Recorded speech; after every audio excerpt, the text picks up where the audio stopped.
जय हिंद, वंदे मातरम। बहुत बहुत स्वागत है आपका टीम निष्ठा पर। तो आज हम डिस्कस करने जा रहे हैं weekly current affairs 29 of April to 4 of May. तो ये हमारी वीकली करंट अफेयर्स की सीरीज चल रही है जिसमें हम करंट अफेयर्स को डिस्कस कर रहे हैं, इंपॉर्टेंट करंट अफेयर्स को डिस्कस कर रहे हैं। द आइडिया हेयर इज कि पूरे एक वीक के करंट अफेयर्स को हम शॉर्ट में क्रिस्प तरीके से एग्जाम ओरिएंटेड जो है हम डिस्कस करें। शुरुआत करते हैं सेशन की। इससे रिलेटेड जो क्वेश्चंस हैं, करंट अफेयर के क्वेश्चंस हैं, वो आपको टीम निष्ठा ऐप पर मिलेंगे और इसके अलावा आपको मिलेंगे वो टीम निष्ठा डिफेंस क्विज टेलीग्राम चैनल है, उस पर भी आपको ये क्वेश्चंस मिल जाएंगे। चलिए तो शुरुआत करते हैं सेशन की। तो सबसे पहले इंटरनेशनल न्यूज की बात कर लेते हैं। तो इंटरनेशनल न्यूज में सबसे पहले आपका आता है world press freedom index 2024 announced. India का रैंक जो है 159th जो है इसमें रैंक दिया गया है। अब इसको लेकर अपने आप में कंट्रोवर्सी है। बहुत सारे लोगों का कहना है कि ये बायस्ड है। State of world press freedom ये बायस्ड क्यों है? क्योंकि जो क्राइटेरियाज है वो बहुत ज़्यादा क्लियर नहीं है। इसके अलावा जो पड़ोसी देश हैं उनसे भी पीछे इंडिया को रखा गया है। इंडिया का rank 159th in latest reporters without borders world press freedom index जो है स्लाइट इंप्रूवमेंट है। इंडिया का रैंक पहले 161 था, बट इंपॉर्टेंट ये है सरप्राइजिंगली इंडिया पाकिस्तान से भी पीछे है, श्रीलंका से भी पीछे है। ठीक है, पाकिस्तान में किस तरीके का मीडिया इंडिपेंडेंस है that everybody knows, but again the idea है नॉर्वे, डेनमार्क, स्वीडन जो है इस इंडेक्स को लीड करते हैं। यूरोपियन कंट्रीज हैं, नदर्न यूरोप की कंट्रीज हैं, बहुत फेमस कंट्रीज। जनरली HDI में, ह्यूमन डेवलपमेंट इंडेक्स में काफ़ी टॉप पर ये कंट्रीज रहती हैं। तो इनमें प्रेस फ्रीडम को ऊपर रखा गया है। इस पर्टिकुलर जो वर्ल्ड प्रेस फ्रीडम इंडेक्स की रिपोर्ट है, जब भी ये हर साल आती है, इसको लेकर काफ़ी ज़्यादा चर्चा रहती है। बहुत सारे इंडिया में एक्सपर्ट्स जो हैं इसको बहुत बायस्ड रिपोर्ट के रूप में भी देखते हैं। मैंने आपको दोनों व्यू पॉइंट बता दिए। कुछ लोगों का कहना है कि नहीं, ऐसा है एक्चुअल में इंडिया में जो है कहीं ना कहीं लाइक फ्रीडम नहीं है, प्रेस को वो खुलकर अपनी बात को नहीं रख सकते। कुछ लोगों का कहना है कि ये वेस्टर्न प्रोपेगेंडा है, कहीं ना कहीं इंडिया को एक टारगेट करने का तरीका है। चलिए आगे चलते हैं। नेक्स्ट आपका Iraq enacts harsh laws against LGBTQ community. देखिए इराक अगर हम देखें सिंस 2003 ऑनवर्ड्स कहीं ना कहीं एक स्टेबल गवर्नमेंट नहीं दे पाया है। तो इराक ने एक डिसीजन लिया है जहां पर हार्श लॉज लाए गए हैं LGBTQ कम्युनिटी के खिलाफ। देखिए कुछ देश हैं, एक तरफ नेपाल है, लास्ट ईयर उन्होंने LGBT कम्युनिटी को लेकर जो मैरिजेस हैं वो एक्सेप्ट की, उसको लीगलाइज किया।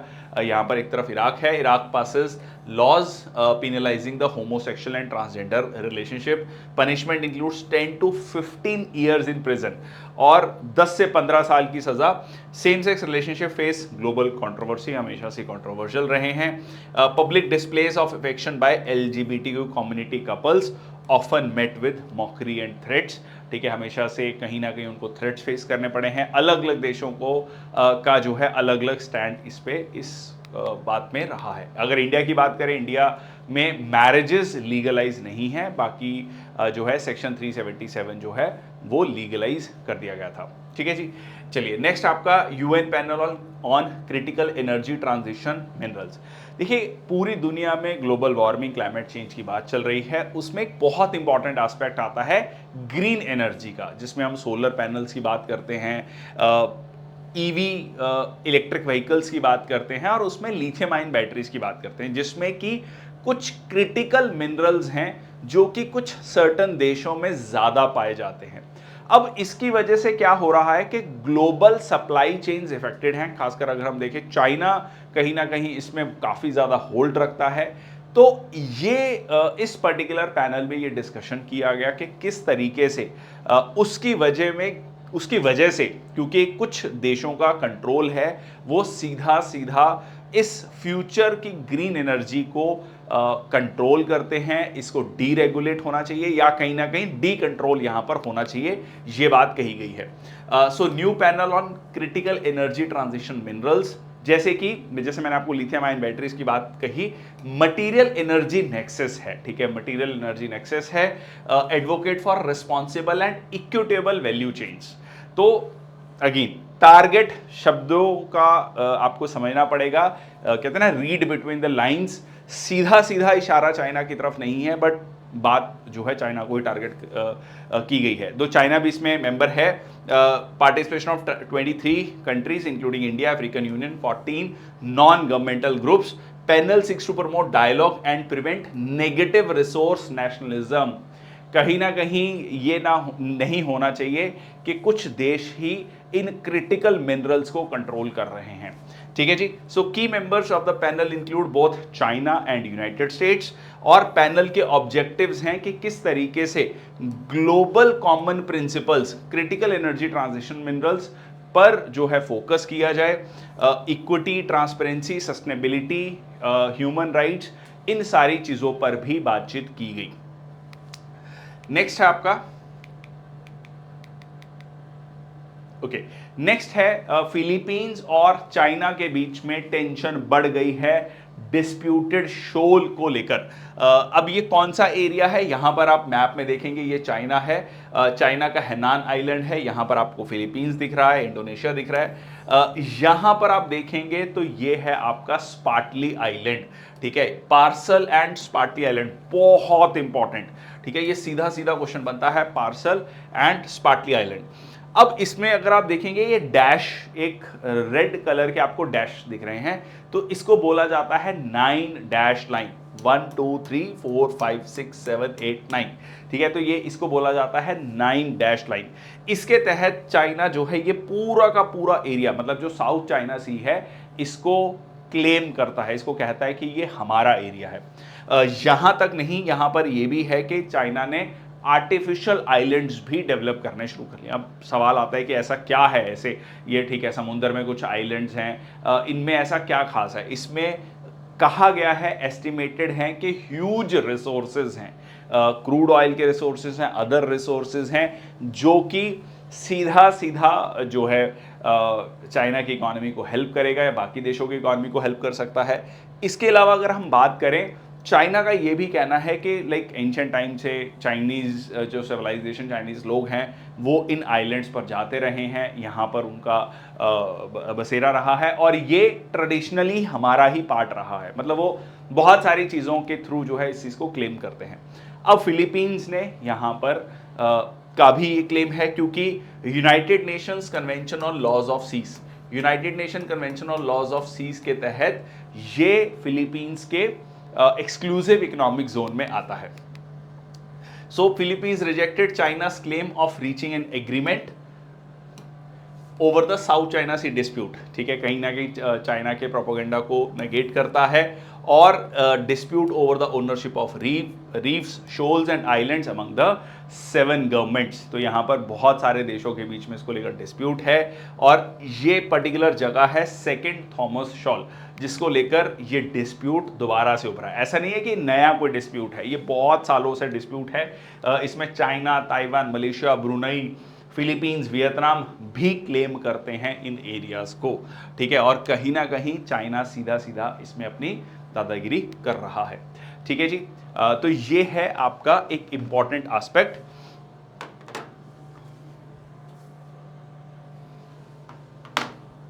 ओके, नेक्स्ट है आपका thrombosis, thrombocytopenia syndrome, rare side effect of AstraZeneca Covid vaccine. देखिए AstraZeneca Covid vaccine maximum India में अगर हम देखें, सबने कोविशील्ड वैक्सीन लगवाई थी, 2 वैक्सीन थी, 80% लोगों को, 80% से ज़्यादा लोगों को कोविशील्ड वैक्सीन लगी है, और जो कि serum institute of India Pune में जो स्थित है उनके द्वारा वो बनाई गई थी। ये जो फॉर्मूला लिया गया था ये एस्ट्राजेनिका से ही लिया गया था। अब एस्ट्राजेनिका ने रिसेंटली जो है अपनी कोविड जो वैक्सीन है उनको विड्रॉ कर लिया है, मतलब मार्केट से उन्होंने उसको वापस ले लिया है। ये क्यों हुआ है? क्योंकि एस्ट्राजेनेका ने एक बहुत बड़ा कह लीजिए एक्सेप्ट किया, एक कोट अनकोट कह लीजिए इस बात को एक्सेप्ट किया कि इसके कुछ रेयर साइड इफेक्ट्स हैं, इस पर्टिकुलर वैक्सीन के कुछ रेयर साइड इफेक्ट्स हैं जो कि दुनिया भर में देखे जा रहे हैं, जिसको लेकर इंडिया में बहुत कंट्रोवर्सी हुई। और ये कहा जा रहा है कि इंडिया में अगर आप देखेंगे 30s की एज में, 40s की एज में लोगों को हार्ट अटैक हो रहा है, लोगों की जान जा रही है। उसके पीछे भी कुछ लोगों का कोविड-19 की वैक्सीन का कहना है कि जो वैक्सीन लगाई गई थी उसके ही साइड इफेक्ट आज के समय पर देखे जा रहे हैं।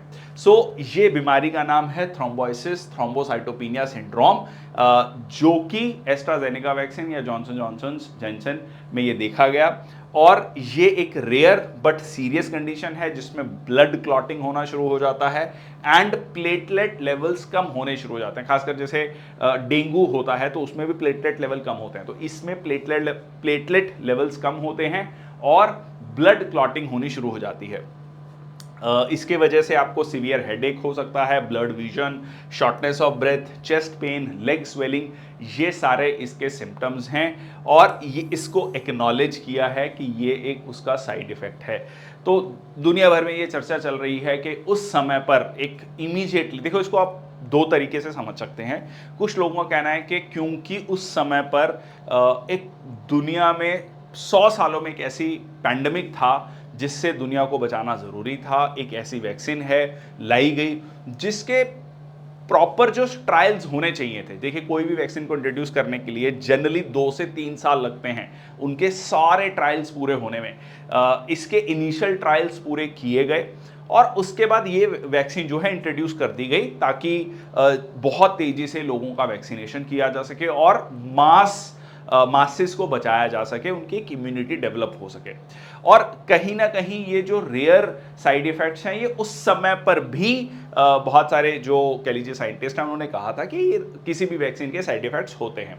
ठीक है, वो आप बहुत बेसिक सी अगर दवाई लेते हैं, इवन पैरासीटामोल भी लेते हैं, उसके भी आपको साइड इफेक्ट देखने को मिलते हैं। ठीक है, परसेंटेज टर्म्स में अगर हम उसको देखें। देन आपका जो इसका काउंटर पॉइंट कुछ लोगों का द्वारा दिया जा रहा है कि ये उस समय पर नहीं बताया गया था ओपनली, लोगों को नहीं बताया गया था कि इस तरीके के साइड इफेक्ट्स होंगे। और ये चीज़ देखी गई खासकर सेकंड कोविड वेव में और उसके बाद भी कि किस तरीके से बहुत यंग लोगों को जो ये फ्रीक्वेंसी है जो बढ़ी है, कहीं ना कहीं जो हार्ट अटैक्स की 30s और 40s की एज में, उसका कारण भी इस वैक्सीन को कहा जा रहा है। अब इसके पीछे कोई एज सच थ्योरी नहीं, मतलब कह लीजिए कोई स्टडी नहीं हुई है और कुछ साइंटिस्ट का कहना है कि इतने परसेंटेज लोग हैं, 0.001% कुछ इस पर्टिकुलर डाटा है, उतना साइड इफेक्ट है। बट अगेन बहुत लोगों को इस पॉइंट को भी काउंटर कर रहे हैं कि ये भी जो आप नंबर दे रहे हैं, जो भी नंबर है जो उसके साइड इफेक्ट्स का है, वो भी कोई बहुत ज़्यादा वेल रिसर्च्ड फैक्ट नहीं है, क्योंकि बहुत सारे नंबर्स, बहुत सारे लोगों की जो डेथ हुई है वो किस कारण से हुई है वो नहीं पता है, वो रिपोर्टेड नहीं है। तो इस तरीके से कहीं ना कहीं एक बहुत बड़ा क्वेश्चन मार्क लग गया है। फ्यूचर के लिए भी कोई वैक्सीन जब इंट्रोड्यूस की जाएगी तो उसके सारे ट्रायल्स पूरे करके ही जो है वो इंट्रोड्यूस की जाए। ठीक है जी, चलिए नेक्स्ट है आपका India renews agreement to train 1500 Bangladeshi officers. तो यहाँ पर बांग्लादेशी ऑफिसर्स को ट्रेन किया जाएगा। गवर्नमेंट ऑफ इंडिया ने एक MOU, मेमोरेंडम ऑफ अंडरस्टैंडिंग, समझौता साइन किया है बांग्लादेश के साथ, जिसपे 1500 बांग्लादेशी ऑफिसर्स को ट्रेन किया जाएगा 2025 से 2030 तक। ये एग्रीमेंट साइन हुआ है department of administrative reforms and public grievances, government of India and Bangladeshi ministry of public administration के बीच में। ये सीधा सीधा दो देशों के बीच में क्लोज रिलेशनशिप्स को बताता है। तो आप ये समझ के चलिए कि पड़ोसी देश के जो टॉप ब्यूरोक्रेट्स होंगे वो भारत के द्वारा ट्रेन किए गए होंगे। तो डेफिनेटली कहीं ना कहीं आप इसको ये इस तरीके से देख सकते हैं कि बेहतर रिश्ते जो है ये शो करते हैं दो देशों के बीच में। नेक्स्ट आता है India to host 46th Antarctic treaty consultative meeting in Kochi. ठीक है जी, तो ये जो है अंटार्कटिक, देखो अंटार्कटिक ट्रीटी सीधा सीधा ये कहता है कि अंटार्कटिका जो है वो कॉमन ह्यूमन काइंड के लिए है, मैन काइंड के लिए है, मानवता के लिए है। उस चीज़ को अंटार्कटिका को कोई भी देश अपने टेरिटरी के रूप में क्लेम नहीं करेगा, उसमें कहीं ना कॉलोनी नहीं बनाएगा और इस तरीके से उसको इंश्योर करेगा कि वहाँ पर किसी भी तरीके की स्पीशीज़ बाहर से लाकर वहां पर इंट्रोड्यूस नहीं की जाएंगी, वहां के इकोसिस्टम को डिस्टर्ब नहीं किया जाएगा। तो ये उसके ब्रॉड पॉइंट है। तो इंडिया ने ये जो है मीटिंग हुई, कंसल्टेटिव मीटिंग हुई कोची में, भारत में, और इंडिया ने दोबारा से इस बात को रखा कि हम जो है अंटार्कटिक ट्रीटी को पूरी तरीके से मानते हैं। ठीक है जी। तो ये जो है इंडिया में ministry of earth sciences and national centre for polar and ocean research के द्वारा ये कह लीजिए कॉन्फ्रेंस की गई। ठीक है। और कोची में, केरल में, डेलिकेट इकोसिस्टम को कैसे सेफगार्ड किया जाए और कैसे साइंटिफिक एक्सप्लोरेशन को बढ़ावा दिया जाए अंटार्कटिका में, इसको लेकर बातचीत ये की गई। ठीक है। इंडिया ने रीफर्म किया अपने ऑब्जेक्टिव्स को इन अंटार्कटिका ट्रीटी को लेकर। नेक्स्ट आता है Kathmandu tops the list of cities with unhealthy air in the world.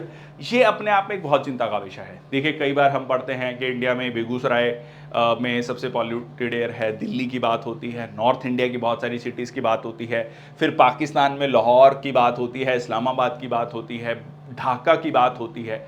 तो ये जो पूरा रीजन है साउथ एशिया का, इसमें अगर आप एयर पॉल्यूशन, क्योंकि पॉपुलेशन बहुत ज़्यादा है, लगभग मैं अगर पाकिस्तान, इंडिया, बांग्लादेश, नेपाल, भूटान, ये साउथ एशिया की हम अगर कंट्री, जो सार्क कंट्रीज हैं, that is 25% of the world's population. ठीक है। 25% of the world population, 800 crore, 200 crore की पॉपुलेशन है लगभग यहाँ पर। अब ये 200 करोड़ की जो पॉपुलेशन है, डेंसिटी बहुत ज़्यादा है, और एयर पॉल्यूशन, वाटर पॉल्यूशन एक बहुत भयंकर लेवल पर है। मतलब इट इज़ नॉट जस्ट कि जो लेवल होना चाहिए उसके बहुत नज़दीक में है, थोड़ा सा स्लाइटली ऊपर है। It is like multiple times higher than what is prescribed by the WHO. Now यहां पर एक और आया है, काठमांडू, जो कि नेपाल की कैपिटल है। सो नेपाल की हेल्थ मिनिस्ट्री अर्जेस मास्क, उन्होंने कहा कि आप घर से निकले तो मास्क पहन के निकलें। ठीक है जी। Top the list with unhealthy air, name the world's most polluted air in by IQ Air's real time pollution data. तो यहाँ पर टॉप 5 पॉल्यूटेड सिटीज़ की अगर हम बात करें तो Kathmandu, new Delhi, Chiang Mai, Hanoi, Bangkok, Dhaka. तो आप देख सकते हैं इसी पर्टिकुलर रीजन में ज़्यादा पॉल्यूटेड सिटीज़ हैं। ये अपने आप में इस पर्टिकुलर पूरे साउथ एशियन कंट्रीज़ के लिए एक बहुत बड़ा चिंता का विषय है कि किस तरीके से इतनी डेंस पॉपुलेशन में एयर क्वालिटी को और वाटर क्वालिटी को इंश्योर किया जा सके। नेक्स्ट आता है second session of India Nigeria joint trade committee in Abuja. ठीक है जी। तो यहाँ पर नाइजीरिया एक बहुत इंपॉर्टेंट देश है। जब आप अफ्रीका का मैप देखते हैं, ठीक है जी, तो अफ्रीका के मैप में यहाँ पर, ठीक है, नाइजीरिया ऑयल रिच कंट्री है। ठीक है जी। और इसकी कैपिटल में India Nigeria joint trade committee held की गई। और यहाँ पर मकसद क्या है कि जो ट्रेड है दोनों देशों के बीच में वो डिक्लाइन हो रहा है। $7.89 billion in 2023-24, 135 Indian companies with $27 billion investment in active in Nigeria. $27 billion की इन्वेस्टमेंट लगभग 135 कंपनीज ने, इंडियन कंपनीज ने नाइजीरिया में कर रखा है। नाइजीरिया एक बड़ा देश है अफ्रीका का, या कह लीजिए अफ्रीकन यूनियन का, और इसके साथ हम अपने ट्रेड को लगातार बढ़ाना चाहते हैं। खासकर क्रूड ऑयल एक बहुत इंपॉर्टेंट चीज़ है जो वहाँ से हम बाय करते हैं। नेक्स्ट आता है Indian national news. IREDA granted prestigious Navratna status by the government. IREDA है आपका, हाँ जी, Indian renewable energy development agency. सो सीधा अगर हम कहें तो रिन्यूएबल एनर्जी में फाइनेंसिंग करता है, रिन्यूएबल एनर्जी में पैसा देता है, क्रेडिट देता है, ताकि रिन्यूएबल एनर्जी को बढ़ावा दिया जा सके। अब इसकी जो परफॉर्मेंस है वो लगातार अच्छी चल रही है। इसके चलते जो है इसको नवरत्न स्टेटस दिया गया। अब ये नवरत्न स्टेटस का Maharatna, Navratna, mini Ratna category 1, mini Ratna category 2, इसका मतलब क्या है? देखिए, इसका मतलब ये होता है कि जो PSUs हैं, पब्लिक सेक्टर अंडरटेकिंग्स हैं, या सिंपली कहें तो गवर्नमेंट कंपनीज हैं, उनको एक इंडिपेंडेंस देना, ऑटोनॉमी देना, स्वायत्त देना, ताकि वो अपने डिसीजन मार्केट के अकॉर्डिंग ले सकते हैं, कॉर्पोरेट गवर्नेंस के अकॉर्डिंग ले सके, ना कि वो पॉलिटिकल जो है जो भी अंडरस्टैंडिंग है उसके अकॉर्डिंगली डिसीजन लिए जाए। तो यहां पर नवरत्न स्टेटस जो है इरिडा को दिया गया है। ठीक है। So it will give more freedom to operate and make its own decisions. IRDA जो है it is now one of the 17 Navratna public companies in India. ठीक है जी। अब अगर इसमें क्राइटेरियाज देखेंगे, इस क्राइटेरियाज को आपको याद करने की जरूरत नहीं है बट समझने की जरूरत है। ठीक है, जैसे कि मान लीजिए नवरत्न स्टेटस है, तो नवरत्न स्टेटस के लिए क्या चाहिए? एक जो पर्टिकुलर कंपनी है वो मिनी रत्ना कैटेगरी 1 में होनी चाहिए। ठीक है, उससे पहले, ठीक है, फिर उसकी जो वेरी गुड रेटिंग या एक्सीलेंट रेटिंग होनी चाहिए in the 3 of the last 5 years. उसके अलावा जो उसका कंपोजिट स्कोर है 60 above in the following 6 performance indicators. तो इस तरीके से पूरा क्राइटेरिया सेट किया गया है कि इन क्राइटेरियाज को अगर आप सेट करेंगे, लाइक इट इज लाइक कि आप गुड हैं, वेरी गुड हैं, ठीक है, एक्सीलेंट हैं, तो किस कैटेगरी में आप जाएंगे? तो मिनी रत्ना कैटेगरी 2 है, फिर मिनी रत्ना कैटेगरी 1 है, फिर नवरत्ना है, फिर महारत्ना है। ठीक है, तो अगर आप नवरत्ना है और अगर आपका 3 साल का जो एनुअल टर्नओवर है वो 25,000 करोड़, ठीक है जी, और एवरेज एनुअल नेटवर्थ जो है 15,000 करोड़ है पिछले 3 साल में, average annual net profit 5,000 crore है 3 साल में, तो आपको नवरत्न से महारत्न का स्टेटस मिल जाएगा। तो ये जो है स्टेटस सीधा सीधा बताता है कि किसी कंपनी को कितनी ऑटोनॉमी दी जाएगी। नेक्स्ट आता है फर्स्ट ट्रू कॉपी ऑफ राजा रवि वर्मा इंदु लेखा पेंटिंग जो है वो अनवील की गई, वो पब्लिक की गई।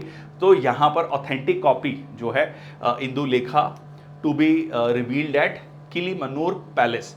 ठीक है, किलीमनूर पैलेस, ये आपका केरल में, on his 176th birth anniversary. Raja Ravi Varma बहुत बहुत फेमस पेंटर, रिनोन्ड माने जाते हैं हिंदू माइथोलॉजी को, और उस समय का जो western realist, European realist historist painting था, मतलब एक रियलिस्टिक पेंटिंग स्टाइल था, यूरोपियन पेंटिंग स्टाइल था, उसको हिंदू माइथोलॉजी के साथ किस तरीके से ब्लेंड किया गया वो राजा रवि वर्मा ने सबसे पहले बेहतरीन तरीके से किया। इसी चीज को लेकर जो है उनको कई सारे अवार्ड्स भी उस समय पर दिए गए। First Indian artist to use oil paint introduced by the Britishers. ठीक है, refined art for social reform. उनकी एक नोटेबल पेंटिंग है lady in the moonlight, stolen interview, Shakuntala. और इसके अलावा उनको अवार्ड्स दिए गए हैं, Hamsa Damayanti won the first prize at Vienna exhibition. इसके अलावा उनको कैसरे हिंद गोल्ड मेडल भी दिया गया 1904 में ब्रिटिश सरकार के द्वारा। तो ये थे राजा रवि वर्मा, और उनकी ऑथेंटिक कॉपी इंदु लेखा, उसको जो है अनवील किया गया है केरल में। ठीक है जी।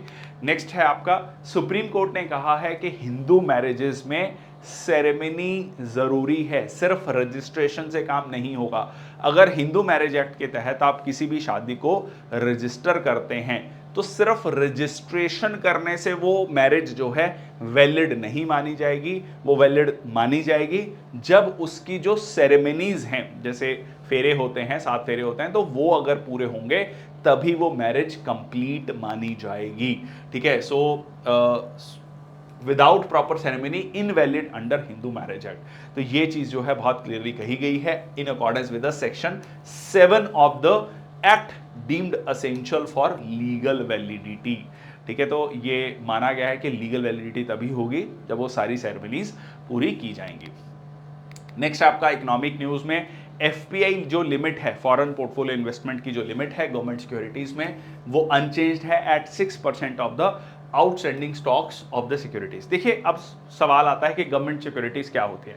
देखिए, गवर्नमेंट को अपने कह लीजिए काम को रन करने के लिए, गवर्नमेंट को रन करने के लिए पैसा चाहिए होता है, और वो गवर्नमेंट सिक्योरिटीज इशू करते हैं। गवर्नमेंट सिक्योरिटीज को जिल्ट एज्ड सिक्योरिटीज भी कहते हैं, बहुत safe, one of the safest securities, one of the safest investment options ये माना जाता है। बट इसमें जो है इंटरेस्ट रेट भी कम होगा। ठीक है, बहुत बेसिक सा इकोनॉमी का प्रिंसिपल है, नो रिस्क नो गेन। ठीक है, तो अगर आप कम रिस्क में पैसा इन्वेस्ट करेंगे तो आपको इंटरेस्ट रेट भी कम मिलेगा। तो यहां पर क्योंकि ये बॉन्ड की तरह है, फिक्स्ड इनकम इंस्ट्रूमेंट्स है, तो इनमें इंटरेस्ट रेट भी कम होता है। बट आप एट द सेम टाइम ये भी चाहते हैं कि फॉरेन पोर्टफोलियो इन्वेस्टमेंट, मतलब विदेशों से जो इन्वेस्टमेंट आ रही है पैसे की, वो एक बियॉन्ड अ पॉइंट ज्यादा नहीं होनी चाहिए हमारी गवर्नमेंट सिक्योरिटीज में। क्यों? क्योंकि अगर बियॉन्ड अ पॉइंट ज्यादा होगा तो कहीं ना कहीं आप ये कह सकते हैं कि इंटरफेरेंस हमारे इकोनॉमिक सिस्टम में बढ़ेगी फॉरेन पोर्टफोलियो इन्वेस्टमेंट की, जो कि नहीं चाहते हैं हम। ठीक है, तो ये इस चीज को एक मेंटेन किया गया है, बहुत इंपॉर्टेंट है। इकोनॉमी के क्वेश्चंस यूपीएससी में लगातार बढ़ते जा रहे हैं। तो इस न्यूज़ को थोड़ा सा ध्यान से सुनिएगा, ठीक है जी। तो ये है आपका 6%। इसके अलावा जो फॉरेन पोर्टफोलियो इन्वेस्टमेंट है स्टेट गवर्नमेंट सिक्योरिटीज में, उसको रखा गया है 2% पे, और कॉर्पोरेट बॉन्ड्स में 15%। देखो कॉर्पोरेट बॉन्ड्स में ठीक है, कंपनी है, प्राइवेट कंपनी है, उसमें आप अलाउ कर सकते हैं फॉरेन पोर्टफोलियो इन्वेस्टमेंट को। बट जहां पर सरकार की बात आ गई, आप नहीं चाहते हैं कि किसी भी तरीके से विदेशी ताकतों या कह लीजिए विदेशी इन्वेस्टर्स, वो सरकार हो सकती है, वहां के बड़े जो हाई नेटवर्थ इंडिविजुअल जिनको HNIs बोला जाता है, उनकी आप ज्यादा दखलंदाजी सरकार के सिस्टम में नहीं चाहते हैं। कॉर्पोरेट में चाहते हैं, corporate are okay with inviting money from all the sources, they want the money के विदेशों से भी आए, भारत से भी आए, so that is okay with them, ठीक है। तो ये जो है मकसद क्या है कि फॉरेन पोर्टफोलियो इन्वेस्टमेंट किस पर्टिकुलर सेक्टर में आप चाहते हैं, किस में नहीं चाहते हैं। सेंट्रल गवर्नमेंट में 6%, स्टेट में 2% और कॉर्पोरेट बॉन्ड्स में 15%, ठीक है। एक होता है आपका FDI जो कि लॉन्ग टर्म इन्वेस्टमेंट होता है, foreign portfolio investment short term investment होता है, ठीक है जी। नेक्स्ट आता है India reduces windfall tax on petroleum crude, ठीक है, क्रूड पेट्रोलियम पर विंडफॉल टैक्स। देखिए विंडफॉल टैक्स क्या होता है? विंडफॉल टैक्स होता है एक प्रॉफिट होता है। पहले प्रॉफिट को समझते हैं कि किसी भी बिजनेस में प्रॉफिट जो है, एक तो स्ट्रेटजीज के थ्रू हुआ, उन्होंने अपनी इनपुट कॉस्ट को कम किया, अपने नई मार्केट्स में गए, ठीक है, उस तरीके से प्रॉफिट हुआ। एक होता है कि किसी कंपनी को इंटरनल फैक्टर्स की वजह से कोई प्रॉफिट नहीं हो रहा, उनकी मार्केटिंग स्ट्रेटजी या उनकी स्ट्रेटजी के अकॉर्डिंग नहीं हो रहा, उनको एक्सटर्नल फैक्टर्स की वजह से प्रॉफिट हो रहा है। फॉर एग्जांपल एक छोटा सा एग्जांपल ले लेते हैं कि मान लीजिए जो है मतलब ग्लोबल लेवल पर क्रूड ऑयल के प्राइसेस सडनली कम हो गए, ठीक है। मान लीजिए इंडिया में पेट्रोल फॉर एग्जांपल किसी जगह पर 100 रुपया है, ठीक है, आफ्टर रिफाइनिंग एंड एवरीथिंग। अब जो प्राइसेस जब सडनली कम होंगे तो क्या होगा? कंपनी को कम दाम में जो है क्रूड ऑयल मिल रहा है, पर्टिकुलर एक प्राइस है जिसपे वो रिफाइन करके, जिसमें पेट्रोल, डीजल और बहुत सारे प्रोडक्ट्स हैं, उनको वो बेच रहे हैं, तो उनका प्रॉफिट मार्जिन ऑटोमेटिकली बढ़ गया, ठीक है। मान लीजिए पहले $80 था, $80 पर बैरल था, कम होके $70 हो गया, तो सीधा सीधा एक बैरल पे $10 का बेनिफिट हो गया। तो इस पे सरकार क्या कहते हैं कि भाई साहब अच्छा प्राइसेस कम हो गए, आपको सीधा $10 का बेनिफिट, इसमें हमारा भी हिस्सा होगा, ठीक है। सरकार कहती है कि ये जो प्रॉफिट कमा रहे हो इसमें हमें भी हिस्सा दो, ठीक है। But at the same time अगर जब ये प्राइसेस बढ़ेंगे, $90 हो गए, तो क्या होगा? जो कंपनी का प्रॉफिट मार्जिन है वो कम होगा, ठीक है। तो सरकार क्या करती है? विंडफॉल टैक्स को कम कर देती है ताकि कंपनी को नुकसान ना हो। अब इसमें कह सकते हैं कि सीधा सीधा जैसे ईरान के जो राष्ट्रपति हैं उनकी आकस्मिक जो है देहांत हुआ और एक अनसर्टेनिटी का माहौल है। कुछ लोगों का कहना है कि कॉन्स्पिरेसी के थ्रू हुआ है, कुछ लोगों का कहना है कि नहीं नेचुरल डेथ है, प्लेन क्रैश की वजह से, इसमें कोई कॉन्स्पिरेसी नहीं है। तो बट उसकी वजह से कहीं ना कहीं प्राइसेस बढ़े, स्लाइटली प्राइसेस बढ़े, और भी बहुत सारे फैक्टर्स हैं। तो यहाँ पर जो है इंडिया ने विंडफॉल टैक्स को कम कर दिया था। विंडफॉल टैक्स कितना था? इंडिया में विंडफॉल टैक्स को कम कर दिया गया है 9600 से 8400 रुपीज, ठीक है जी, पर मेट्रिक टन। तो लगभग 1200 रुपए जो है कम कर दिया गया है। चेंज इफेक्टिव हुआ 1 मई से, और प्रीवियस इंक्रीज किया गया था 6800 से 9600, ठीक है। तो विंडफॉल टैक्स क्योंकि एकदम प्राइसेस कम आए और काफी ज्यादा प्रॉफिट हो रहा था कंपनीज को, सरकार ने विंडफॉल टैक्स को एकदम सडनली बढ़ाया, ठीक है। तो ये क्या होता है? ये इंपोज किया जाता है गवर्नमेंट्स के द्वारा, that experience a sudden and excessive surge in profits due to external events. ये इवेंट्स जो हैं रिजल्ट नहीं है कंपनी के अपने एक्शंस और स्ट्रेटजीज को लेकर, ये एक्सटर्नल फैक्टर्स की वजह से कंपनी को प्रॉफिट हो रहा है। बहुत इंपॉर्टेंट, बहुत इंपॉर्टेंट, ठीक है, बेसिक सा कंसेप्ट है, ये आपको पता होना चाहिए। नेक्स्ट आता है NPCI, national payment corporation of India ने एक समझौता साइन किया है बैंक ऑफ नामीबिया के साथ, एक UPI यूनिफाइड पेमेंट इंटरफेस, जो आजकल आप ऑनलाइन पेमेंट करते हैं, ठीक है, जो भी QR कोड है स्कैन करके पेमेंट करते हैं, उसमें वैसा एक सिस्टम जो है UPI based system, instant payment system जो है वो तैयार किया जाए नामीबिया के लिए भी, ठीक है। तो ये सीधा सीधा इंडिया की टेक्नोलॉजी प्रोग्रेस का एक जीता जागता प्रमाण है, और इंडिया की टेक्नोलॉजी का एक कह लीजिए एक्सेप्टेबिलिटी है एट द ग्लोबल लेवल, ठीक है जी। So first collaboration between NPCI and central bank to deploy UPI stack aimed at real time P2P person to merchant transactions in Namibia, और इंटरनेशनल मार्केट्स में धीरे धीरे हम जा रहे हैं।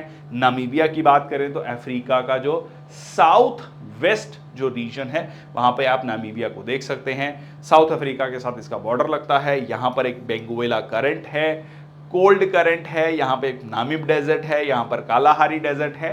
ये कुछ जोग्राफिकल एस्पेक्ट्स हैं नामीबिया के। नेक्स्ट आता है RBI announces 8% interest rate on floating rate bond 2034।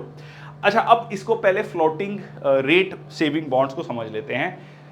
देखिए, ऐसे पहले तो एक बेसिक एग्जांपल समझते हैं। मान लीजिए आपको बैंक कहता है कि मैं आपको 6% एफडी पे दे रहा हूं, ठीक है। 6% एफडी पे इंटरेस्ट रेट देने का मतलब क्या है कि आज अगर आपने 100 रुपया जमा किया तो अगले साल आपको 106 रुपये मिल जाएंगे, ठीक है जी।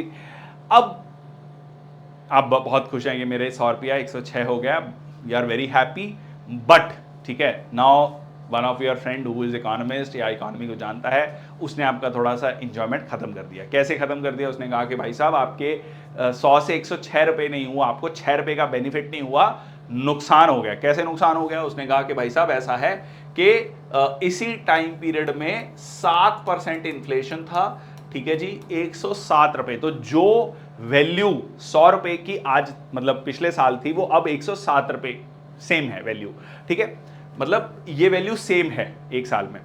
अब आपको एक 6 रुपये का बेनिफिट नहीं हुआ, आपको 1 रुपये का लॉस हो चुका है, मतलब ठीक है। कुल मिला के 106 minus 107, so you got like आपको नेगेटिव इंटरेस्ट रेट मिल रहा है।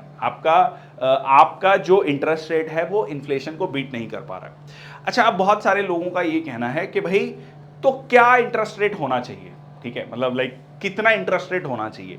बहुत लोग कहते हैं 12% होना चाहिए कि 12% बहुत अच्छा इंटरेस्ट रेट होता है, बट अगर आपका इन्फ्लेशन 14% है, 14% है, तो भी इट मेक्स नो सेंस। आप बहुत खुश हो रहे हैं कि 12% जो है मेरे को ब्याज मिल गया, इंटरेस्ट रेट मिल गया, but if 14% is the like I told you inflation, that it makes no sense, ठीक है, rather you are at loss. Now इसका एक तरीका क्या निकाला गया, इसको बोला जाता है इन्फ्लेशन इंडेक्स्ड बॉन्ड्स, ठीक है, इन्फ्लेशन इंडेक्स बॉन्ड्स।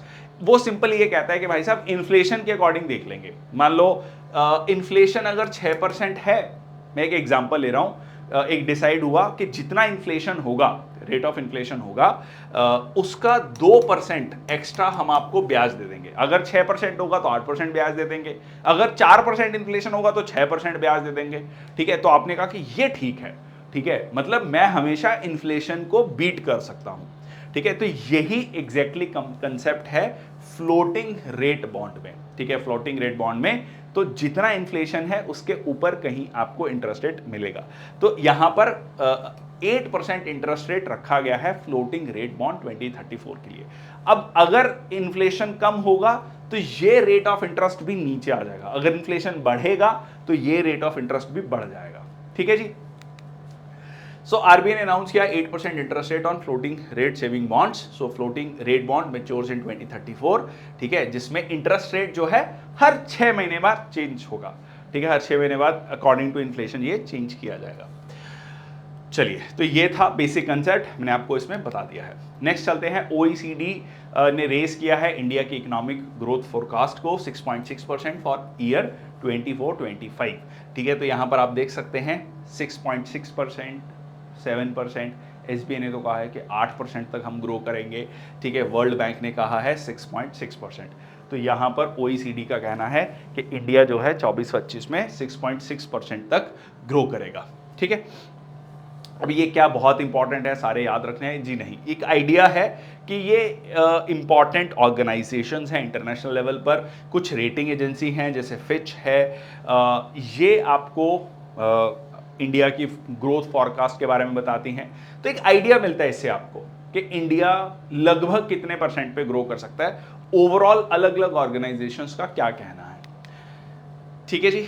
चलिए, so positive outlook reflects optimism about India's economic growth trajectory, कि इंडिया पॉजिटिवली ही आगे बढ़ रहा है, ठीक है। चलिए, नेक्स्ट है आपका डिफेंस न्यूज़ की बात करें तो डिफेंस न्यूज़ में पहली आती है Iran unveils kamikaze drone similar to the Russian Landsat.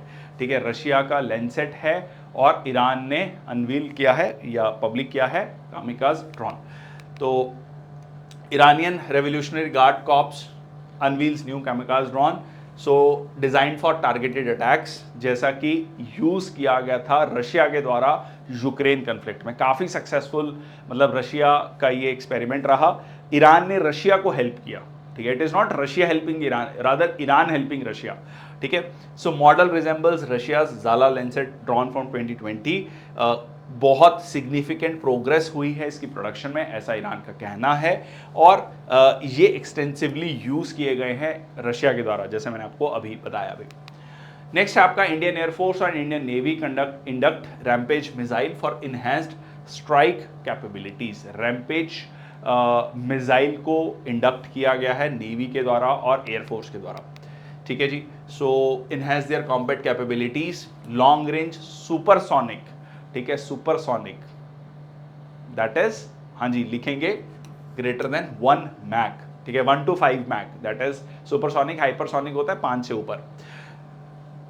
एक अगर होगा तो ट्रांससोनिक, एक से कम होगा तो सबसोनिक। तो सबसोनिक, ट्रांससोनिक, सुपरसोनिक, हाइपरसोनिक। ठीक है, air to ground missile, air to ground missile. ठीक है, so used by Israeli air force operation against the Iranian targets. और अब इसको बोला जाता है high speed low drag mark 2 within the Indian air force. High speed low drag mark 2 within the Indian air force. ठीक है, इसमें स्ट्राइकिंग रेंज है अप टू 250 किलोमीटर्स।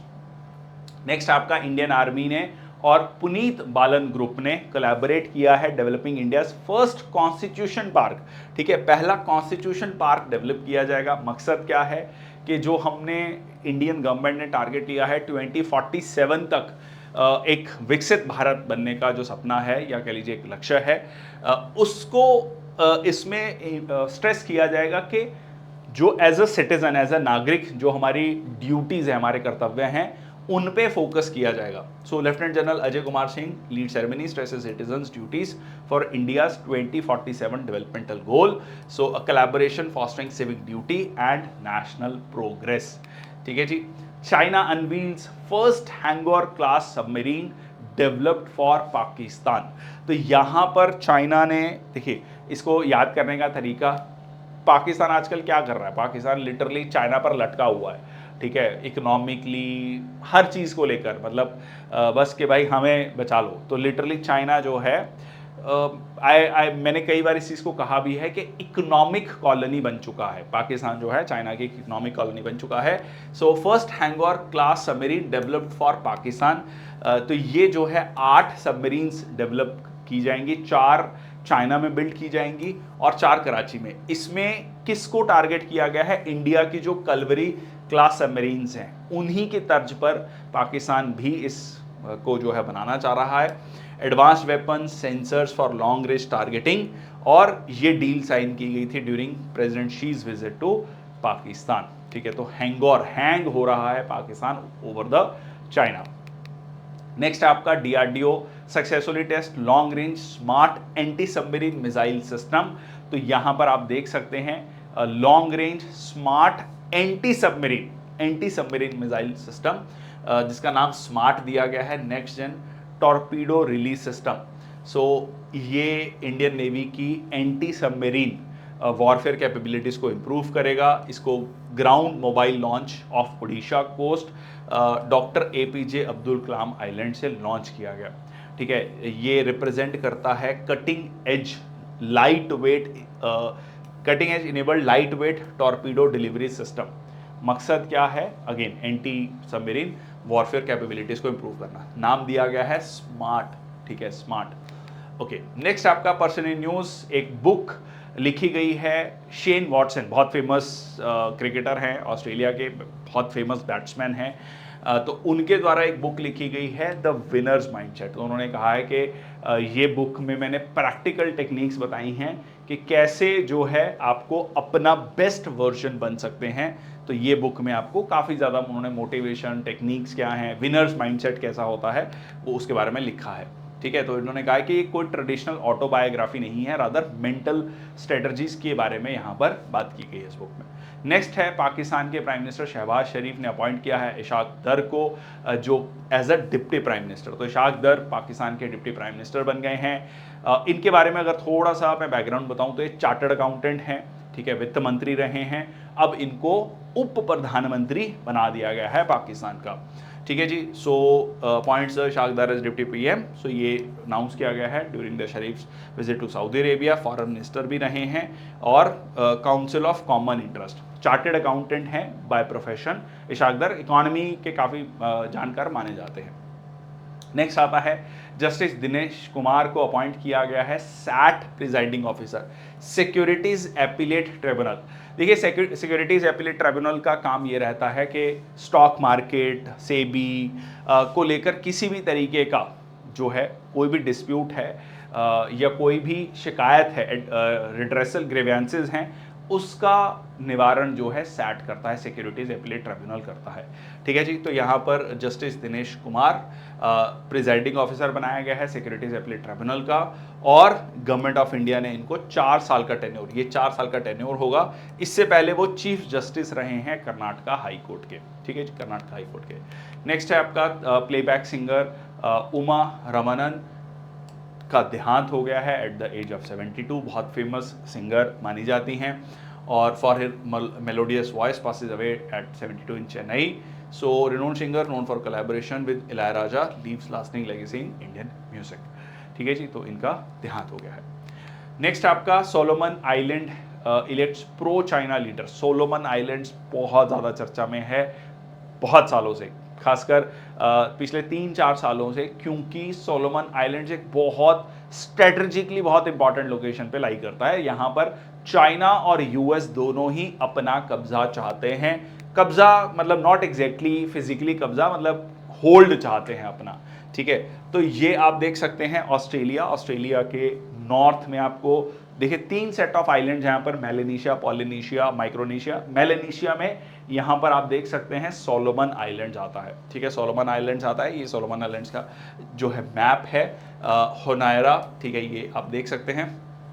तो यहाँ पर जो इसके लीडर बने हैं, प्राइम मिनिस्टर बने हैं, वो प्रो चाइना लीडर हैं। वो बहुत क्लियरली ये कहते हैं कि मैं चाइना प्रो पॉलिसीज को इम्प्लीमेंट करूंगा। तो ये आप कह सकते हैं कि चाइना के लिए डिप्लोमेटिक विन है। देखिए इंपॉर्टेंट क्यों है ये जगह, आप ये समझो, ये पैसिफिक ओशन में है। आप ऑस्ट्रेलिया जो कि बहुत क्लोज पार्टनर है यूएस का, उसको आप कंट्रोल कर सकते हैं। यहाँ पर मार्शल आइलैंड्स हैं जो कि यूएस की टेरिटरी है, उसको आप कंट्रोल कर सकते हैं। तो यह सीधा सीधा आप बिल्कुल ऐसी जगह पर बैठे हैं। फिर यहाँ पर फिलीपींस है, ताइवान है, तो यहाँ पर बैठ के आप पूरे के पूरे पैसिफिक ओशन को वॉच कर सकते हैं, देख सकते हैं, और ऑस्ट्रेलिया की एक्टिविटीज़ को, जापान की एक्टिविटीज़ को, यूएस की एक्टिविटीज़ को जो है उस पर नज़र रख सकते हैं। ठीक है, तो that is the idea.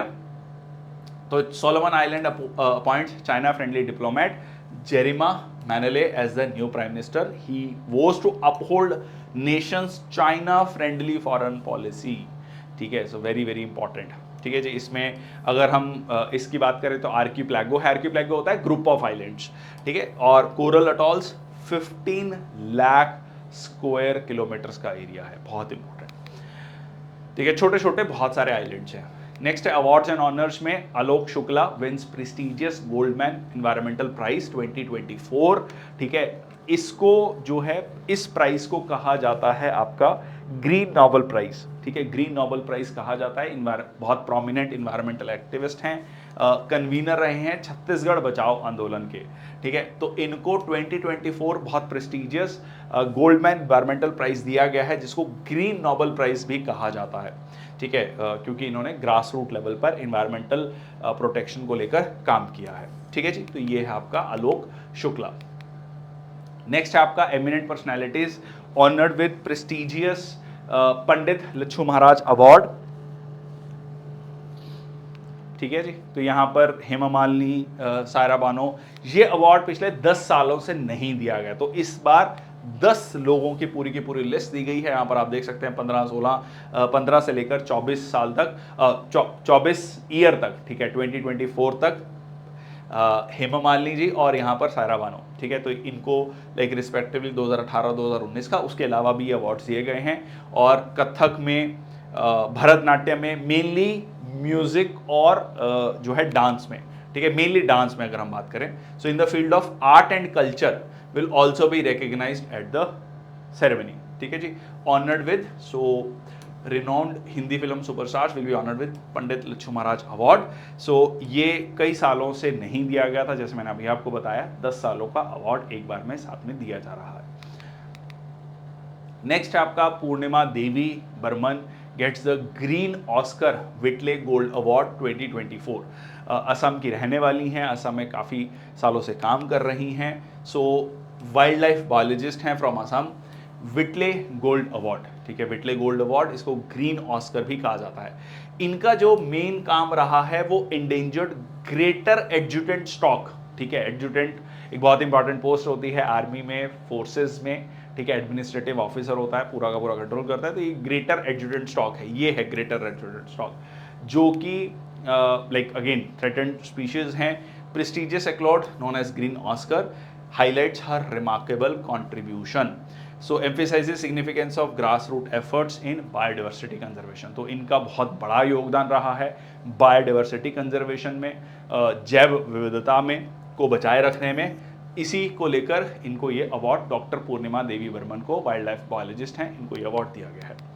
Next आपका UNESCO Guillermo Cano prize 2024 awarded to Palestinian journalist in Gaza, ठीक है। तो पैलेस्तीन में जो भी या कह लीजिए गाजा पट्टी में, गाजा स्ट्रिप में जो भी जर्नलिस्ट काम कर रहे हैं उनको ये अवार्ड दिया गया है। Palestinian journalist covering the Gaza crisis awarded 2024 UNESCO Guillermo Cano world press freedom prize award, बहुत इंपॉर्टेंट।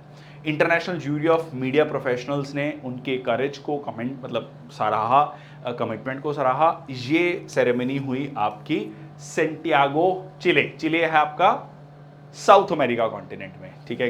अगर आप देखेंगे एंडीज माउंटेन, ठीक है, के साथ साथ ये चलता है और इसकी कैपिटल है सेंटियागो, ठीक है। स्पोर्ट्स न्यूज़ की बात करें तो इंडिया जो है जूनियर बैडमिंटन चैंपियनशिप को होस्ट करेगा 2025। इससे पहले 2008 में हमने ये चैंपियनशिप होस्ट की थी, तब ये होस्ट हुई थी पुणे सिटी में। अब ये गुवाहाटी में होने जा रही है, पहली बार नॉर्थ ईस्ट में किसी सिटी में वर्ल्ड जूनियर चैंपियनशिप जो है होस्ट होने जा रही है भारत में, बैडमिंटन जूनियर चैंपियनशिप, ठीक है जी। नेक्स्ट आपका साइंस एंड टेक में mission Ishan, India push for one nation one air space, बहुत important, one nation one air space. देखिए एयर स्पेस में एयर ट्रैफिक कंट्रोलर्स होते हैं। अभी हमारे पास 4 ऑफिसेज थे, दिल्ली, मुंबई, कोलकाता, चेन्नई और एक नॉर्थ ईस्ट के लिए गुवाहाटी में। अब इन सबको कंबाइन करके सेंट्रल लोकेशन बनती है नागपुर, ठीक है। अगर आप इंडिया का मैप देखेंगे तो नागपुर बिल्कुल सेंट्रल लोकेशन पड़ती है। तो वहां पर जो है एक कॉमन कह लीजिए एक ऑफिस होगा। और मकसद क्या है? मकसद ये है कि जो लॉजिस्टिक्स में कहीं ना कहीं दिक्कत आती है, देखिए चारों जो ऑफिसेज हैं उनको मैनेज करने में आपस में काफ़ी ज़्यादा प्रॉब्लम आती है, तो उसको लेकर एक सिंगल ऑफिस लाया जाए। Initiated the project Indian single sky harmonised air traffic management at Nagpur, ठीक है, to unify 4 air space region. इससे क्या होगा? एयर ट्रैफिक मैनेजमेंट अच्छा होगा, एयरलाइन ऑपरेशंस ज़्यादा एफिशिएंट होंगे और सेफर होंगे फॉर पैसेंजर्स।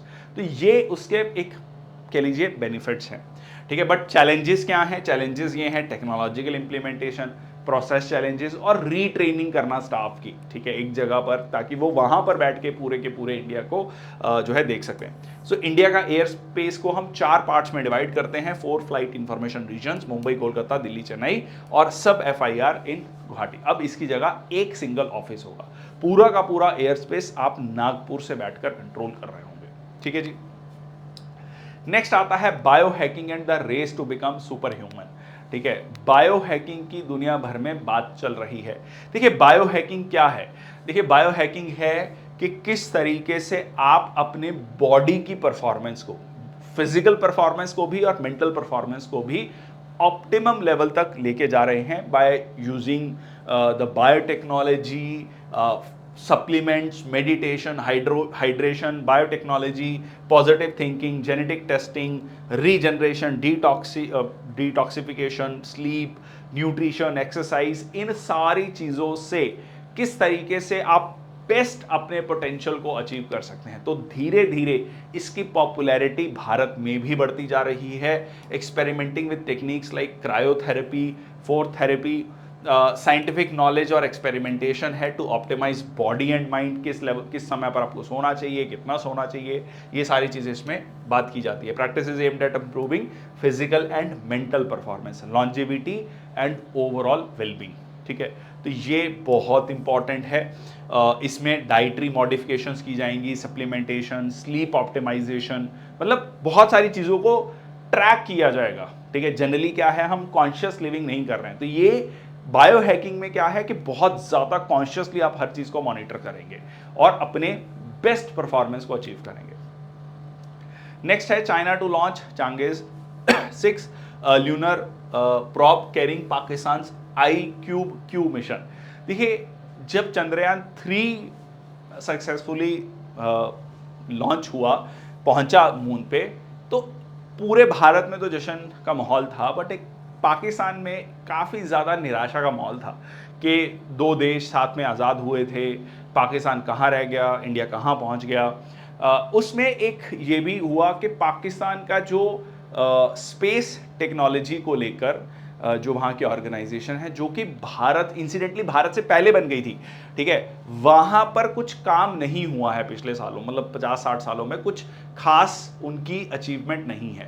तो ये कहीं ना कहीं आप कह सकते हैं कि चाइना ने अब ये कहा है कि कोई बात नहीं, हम आपको साथ में लेकर चलेंगे। ठीक है, ऐसा पाकिस्तान को में भी इन्होंने जो है इस तरीके से इस न्यूज़ को आप देख सकते हैं।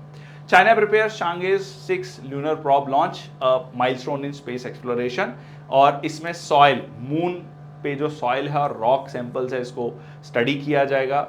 अनलॉकिंग अर्ली एवोल्यूशन मिस्ट्रीज के, किस तरीके से यूनिवर्स फॉर्म में हुआ, मून कैसे बना होगा।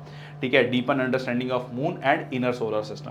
अब जो क्यूब सैटेलाइट है जिसका नाम है ICube-Q, वो जॉइंटली डेवलप की गई है पाकिस्तान के इंस्टीट्यूट ऑफ स्पेस टेक्नोलॉजी के द्वारा और चाइना के शंघाई जियोटोंग यूनिवर्सिटी के द्वारा। ठीक है, तो ये कंबाइंड डेवलपमेंट है इन दो यूनिवर्सिटीज़ या दो देशों के बीच में। ठीक है, और ये सेपरेट हो जाएगा Chang'e 6 orbiter to carry out exploration activities capturing the images of the moon. तो सीधा सीधा कि हम भी मून की इमेजेस को कैप्चर करेंगे, इस चीज़ को लेकर बात होगी। ठीक है, नेक्स्ट है आपका Indian institute of astrophysics releases video of moon occulting Antares. तो यहां पर सबसे पहले तो एंटेरिस के बारे में देख लेते हैं। एंटेरिस का एक और नाम है अल्फा स्कॉर्पी। ठीक है, अल्फा स्कॉर्पी जो कि एक massive red giant, red super giant है, एक स्टार है जो कि सन से 10,000 टाइम्स ज़्यादा ब्राइटर है। 10,000 टाइम, 10,000 टाइम्स। ठीक है, 15th ब्राइटेस्ट स्टार है नाइट स्काई में, और it is 700 times the diameter of the sun, मतलब सन का डायमीटर। ठीक है, सन का अगर आप टोटल जो है वॉल्यूम देखते हैं सारे के सारे पूरे सोलर सिस्टम में, दैट इज 99.8%। ठीक है, उसका भी मतलब अगर आप धरती की बात करें तो 13 लाख धरतियां जो है फिट हो जाएंगी सन में। ठीक है, इतना जो है उसका रेडियस है, उसका भी 700 टाइम्स इज दिस अल्फा स्कॉर्पी। तो will you can just imagine. अब न्यूज़ क्या है, अभी ये देख लेते हैं। न्यूज़ ये है कि मून का transit, like moon is revolving around the earth.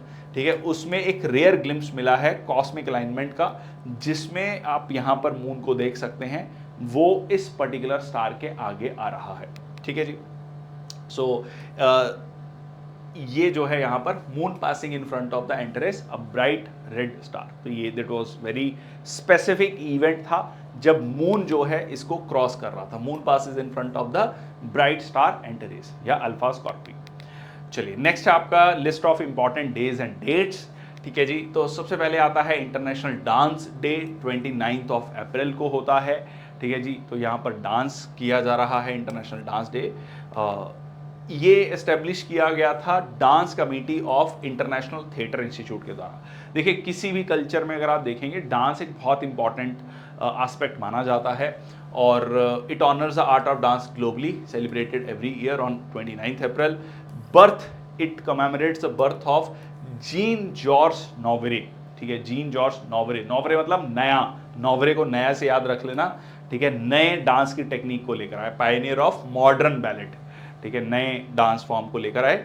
So this is an important partner of UNESCO in the performing arts. ठीक है, सो बहुत इंपॉर्टेंट। इंडिया में अगर आप देखेंगे तो नॉर्थ इंडिया में दो डांस को लेकर बहुत अच्छा इमेज नहीं माना जाता, but if you see the southern part of our country तो उसमें जो है आपको dance, I am not saying कि नॉर्थ में नहीं अच्छा, बट फिर भी अगर आप देखें in general common household में साउथ में आपको बहुत ज़्यादा इवन अगर आप लाइक शादी का जो प्रपोजल जाता है उसमें जब बायोडाटा लिखा जाता है उसमें बहुत इंपॉर्टेंट लिखा जाता है कि भरतनाट्यम डांसर है, कथकली डांसर है। So that's like achievement. ठीक है, that you will not find in the northern part of the country. ठीक है, उसका रीज़न भी ये कहा जाता है कि बहुत ज़्यादा इन्वेजन्स नॉर्थ इंडिया में हुए हैं और उसकी वजह से women have generally been stayed in the home और उस चीज़ को थोड़ा डिस्करेज किया गया है। ठीक है, तो बट इंपॉर्टेंट यहाँ पर ये आ जाता है, ये मैंने इंडिया का कंटेक्स्ट आपको थोड़ा सा एक ब्रीफली बताने की कोशिश की है, बट आइडिया हियर इज कि डांस फॉर्म को as a performing art recognise करना 29 April international dance day. Next आता है आयुष्मान भारत दिवस 30 अप्रैल। तो आपने डांस किया, डांस करने के बाद क्या होगा, बहुत ज़्यादा पसीना आएगा, आपकी हेल्थ अच्छी होगी। ठीक है, आयुष्मान भारत दिवस।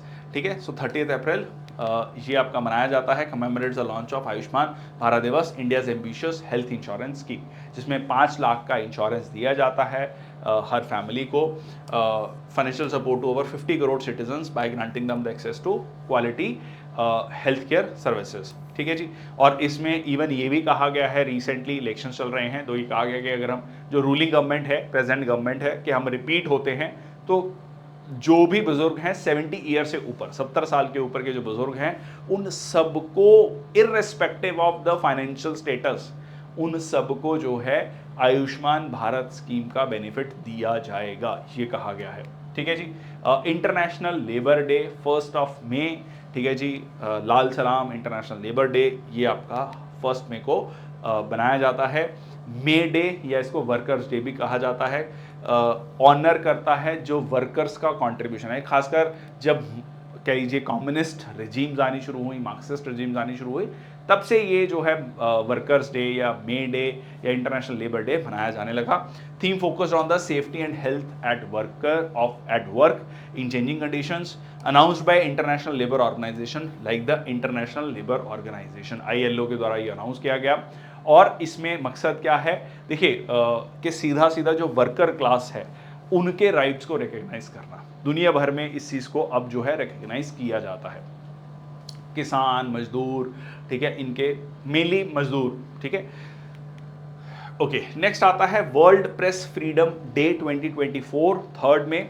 So world press freedom day ये आपका 3 मई को, तो आप इसको ऐसे याद रखो कि पहले आपने डांस किया, फिर आपका हेल्थ अच्छा हुआ, फिर अगले दिन ऑफिस गए, ठीक है जी, काम करने के लिए लेबर डे की बात की गई। अब लेबर को बहुत सारी प्रॉब्लम आ रही है उनके ऑफिस में, तो उसको सामने कौन रखेगा, लोगों के सामने प्रेस रखेगा जी। ठीक है, तो world press freedom day May 3। ठीक है जी, so observed on 3 May celebrates journalist vital role, क्योंकि जर्नलिस्ट या मीडिया ही है जो सरकार के बीच में और लोगों के बीच में ब्रिज का काम करता है। लोगों की समस्याओं को सरकार तक लेके जाना, सरकार के पॉलिसीज प्रोग्राम्स को लोगों तक लेके जाना, ये काम जो है मीडिया करता है। कंस्ट्रक्टिव क्रिटिसिज्म का, ओपोजिशन की बात को रखने का। सो UN emphasizes press freedom, speech rights and media independence globally. So press for planet journalism in the face of environmental crisis. तो ये इस बार का थीम था, press for the planet journalism in the face of environmental crisis। ठीक है, तो ये environmental crisis को ध्यान में रखते हुए प्रेस फ्रीडम की बात की गई है। तो ये था आज का सेशन, बहुत बहुत धन्यवाद, thank you so much. I hope you are liking the sessions. If anything you want from our side, please do let us know in the comment section box. The idea here is कि पूरे एक week के current affairs को बहुत concise तरीके से, exam oriented, effective तरीके से हम शॉर्ट में कवर कर लें। That's all from my side. बहुत बहुत धन्यवाद। Thank you so much. Keep watching team Nishtha. Thank you.